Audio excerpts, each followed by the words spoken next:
बिस्मिल्लाहिर्रहमानिर्रहीम। मेरे तमाम व्यूअर को मेरी तरफ़ से अस्सलामु अलैकुम वरहमतुल्लाहि वबरकातुहू। आज मैं हूँ आपका मेज़बान हकीम नगमान अली डोगर कसूरी आपकी खिदमत में हाज़िर। आज दोस्तों हम बात करेंगे पेट की गैस, मैदा और सीना की जलन के मसाइल के बारे में। जैसा कि आपको पता है कि रमज़ान मुबारक का महीना चल रहा है, तो कुछ अफराद को जो मैदे की तेजाबियत और सीना की जलन और पेट की गैस जो है वो शुरू से ही रहती है, तो उनकी तो ये प्रॉब्लम है शुरू से ही। तो अक्सर अफराद को जो है वो मैदा की जो है बीमारियां नहीं होती, वो मैदे के मसाइल में जो है मुब्तला नहीं होते। तो रमज़ान मुबारक के महीने में जो है अपने खाने को मेंटेन ना करने की वजह से वो ना इस बीमारी में मुब्तला हो जाते हैं, और उनके लिए और जो स्टोमिक प्रॉब्लम में जो है मरीज़ मुब्तला हैं उनके लिए भी आज इंतहाई मुफीद जो मालूमात आपके साथ शेयर करेंगे, और ऐसे कीमती टोटका जात भी आपको बताएंगे और नुस्खा जात जिनको इस्तेमाल करके आप मैदे की तेजाबियत और पेट की गैस और सीना की जलन से महफूज रह सकते हैं।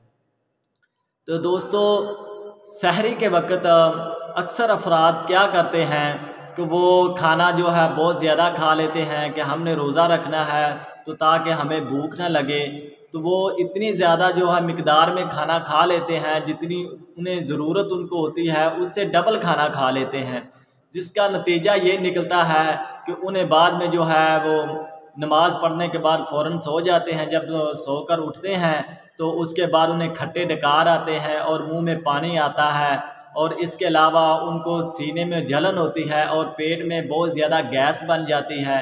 क्यों ना कि जब हम खाना खा लेते हैं तो उसके बाद फ़ौरन जब हम सो जाते हैं नमाज़ पढ़ने के बाद, तो जो मैदा अपना वर्क करता है तो उसके नतीजे में बहुत ज़्यादा गैस बनती है और तेजाबियत पैदा होती है, जिससे ये मसाइल जो है सामने आते हैं।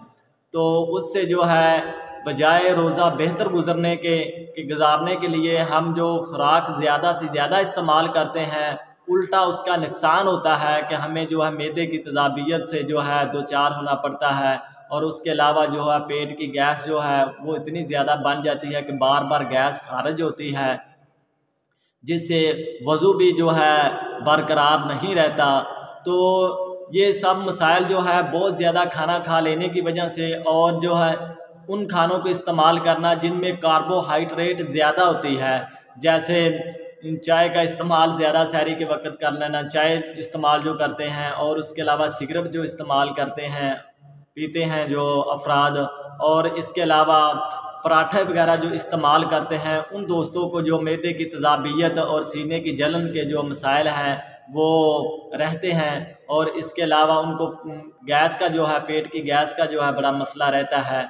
तो आपको चाहिए कि सहरी के वक्त जो है पराठे जो है ना इस्तेमाल करें, ना आलू वाला पराठा इस्तेमाल करें, सादा रोटी दही के साथ इस्तेमाल करें। तो इससे इंशाअल्लाह ताला जो है आपको पेट की गैस से काफ़ी फ़र्क महसूस होगा, वो गैस नहीं बनेगी। और कोशिश करनी चाहिए कि आपको चाय जो है वो सहरी के वक्त और सिगरेट इस्तेमाल ना करें, इसको तर्क कर दें, तो ये आपके लिए बेहतर है। ये आपके स्टोमिक को जो है हेल्थी करेगी, और जो है तेजाबियत पैदा होती है उससे भी आपको छुटकारा मिल जाएगा।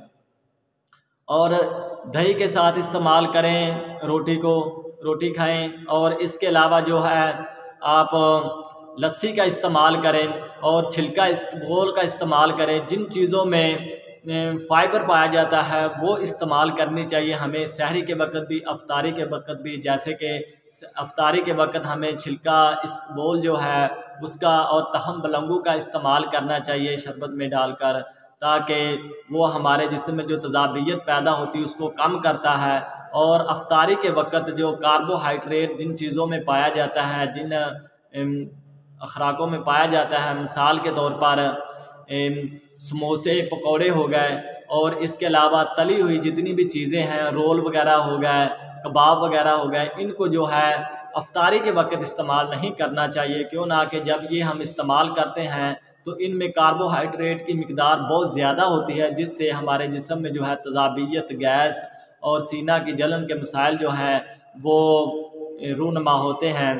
तो इनसे बचने के लिए जो है हमें जो है वो छिलका इसबगोल का इस्तेमाल करना चाहिए, दूध में डालकर इस्तेमाल करना चाहिए या वैसे पानी में आप डालकर इस्तेमाल करें। और जो है फ्रूट का ज़्यादा से ज़्यादा इस्तेमाल करें, क्यों ना कि फ्रूट में जो है फ़ाइबर पाया जाता है, खजूर में फ़ाइबर की मिकदार बहुत ज़्यादा होती है, तो उसको इस्तेमाल करना चाहिए। इससे हमारे सीने की जलन जो है और मैदे की गैस जो है, इससे हमें काफ़ी जो है अफाका होगा।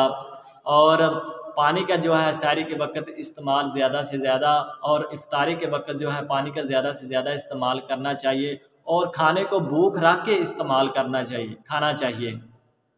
जब हम पेट भर के सहरी या इफ्तारी के वक्त खाना खा लेते हैं तो उस वक्त ये मसाइल जन्म लेते हैं। तो हमें जो है इस बात का ख़ास ख्याल रखना चाहिए कि खाना जब भी हम सहरी के वक्त खाएं या इफ्तारी के वक्त खाएं तो भूख रख कर खाएं। और इसके अलावा जो है फ्रूट का ज़्यादा से ज़्यादा इस्तेमाल हमें करना चाहिए, क्यों ना कि फ्रूट में जो है कार्बोहाइड्रेट पाया जाता है जो हमारे जिस्म को हेल्थी करता है। तो उम्मीद है कि आज की हमारी जो मालूमात है आपको काफ़ी अच्छी लगी होगी, तो इस पर आप अमल करके तो इंशाल्लाह अपनी सेहत को बेहतर बना सकते हैं और अपने इस रमज़ान को भी बेहतर बना सकते हैं और आप स्टोमिक के प्रॉब्लम से बच सकते हैं। तो जो दोस्त हमारे चैनल पर नए आए हैं उनसे एक रिक्वेस्ट है कि वो हमारे चैनल को भी सब्सक्राइब कर लें ताकि उन तक हमारी नई आने वाली वीडियो का नोटिफिकेशन पहुंच सके। तो इसके साथ ही मुझे इजाज़त दीजिएगा। नेक्स्ट वीडियो तक अल्लाह हाफिज़।